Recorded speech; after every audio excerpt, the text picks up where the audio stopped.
Hello friends, good morning. আমার চ্যানেলে আপনাদের স্বাগত এবং অনেক অনেক ভালোবাসা। আজকে আমি কোথায় এসেছি বলুন তো? এসেছি বর্ধমানের সোনার কালীবাড়িতে। আজকে জ্যৈষ্ঠ মাসের প্রথম মঙ্গলবার, তো জয় মঙ্গলবারের ব্রত আমরা সব মেয়েরাই একরকম করে থাকি। তো আজ আমি এসেছি বর্ধমানের সোনার কালীবাড়িতে পুজো দিতে। তো সোনার কালীবাড়ি সম্পর্কে অনেকেই জানেন, আমি যেটুকু জানি ছোট্ট করে আপনাদের সাথে একটু শেয়ার করে নিই। এই কালীবাড়ি সম্পর্কে দু এক কথা। বর্ধমান রাজপরিবারের ইতিহাসের সঙ্গে জড়িয়ে রয়েছে এই সোনার কালীবাড়ি। 1899 সালে এই সোনার কালীবাড়ি প্রতিষ্ঠা করেছিলেন বর্ধমানের রাজা মহতাব চাঁদ। রাজার রানী নারায়ণী দেবী ছিলেন অত্যন্ত ধার্মিক। কথিত আছে ধর্মপ্রাণ স্ত্রীর মন জোগাতেই রাজা মহতাব চাঁদ রাজবাড়ির মিঠাপুকুর এলাকায় প্রতিষ্ঠা করেছিলেন এই মন্দির, এবং তখন এই মন্দিরের নাম ছিল ভুবনেশ্বরী মন্দির। পরবর্তীতে এই মন্দিরের নামকরণ করা হয় সোনার কালীবাড়ি। প্রথমে এখানকার কালী মূর্তিটি সোনারই ছিল ঠিকই, 70-এর দশকে সেই মূর্তি চুরি হয়ে যায়। পরবর্তীতে সেখানকার বাসিন্দারা দেবী কালীর মূর্তি স্থাপন করেন। এই মন্দিরের বিশেষত্ব কি বলুন তো? এই মন্দিরের বিশেষত্ব হচ্ছে দেবীর পায়ের কাছে রাখা একটা শঙ্খ, যার শব্দে মুখরিত হয়ে ওঠে গোটা কালীবাড়ির সন্ধ্যা আরতি। আজকে একটা বিশেষ দিন, আমি এসেছি জয় মঙ্গলবারের পুজো, যার জন্য আমি শঙ্খটা আপনাদেরকে সেই অর্থে কিছু দেখাতে পারলাম না। যদি কখনো পরে সময় হয় আপনাদের সাথে শেয়ার করব।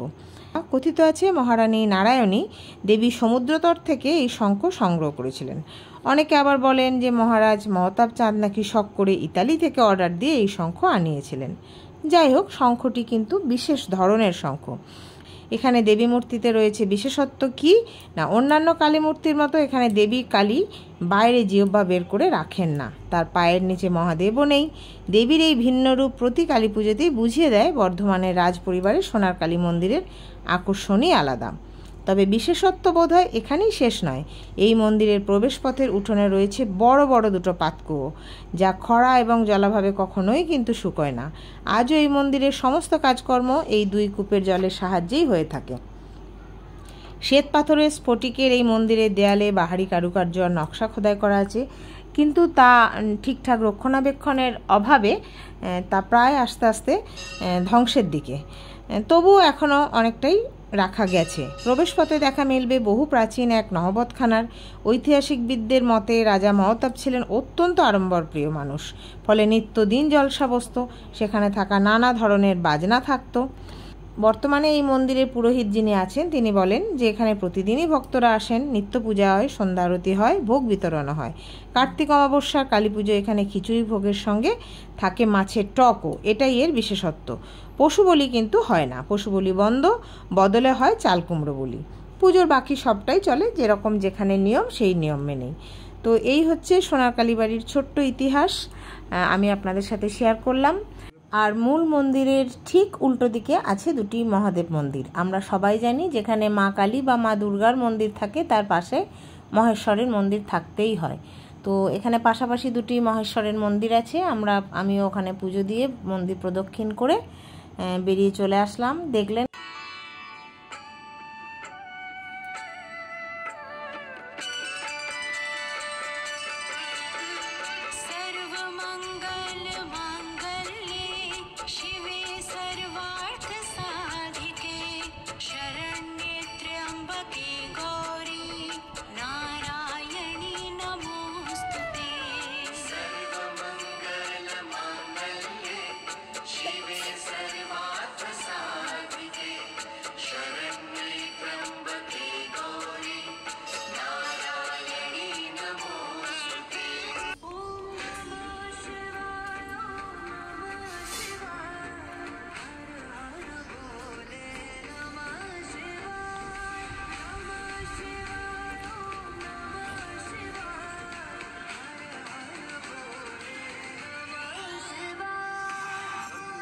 তো বন্ধুরা, জয় মঙ্গলবারের সকালটা কেমন কাটিয়েছি সেটা তো আপনাদের সাথে শেয়ার করলাম।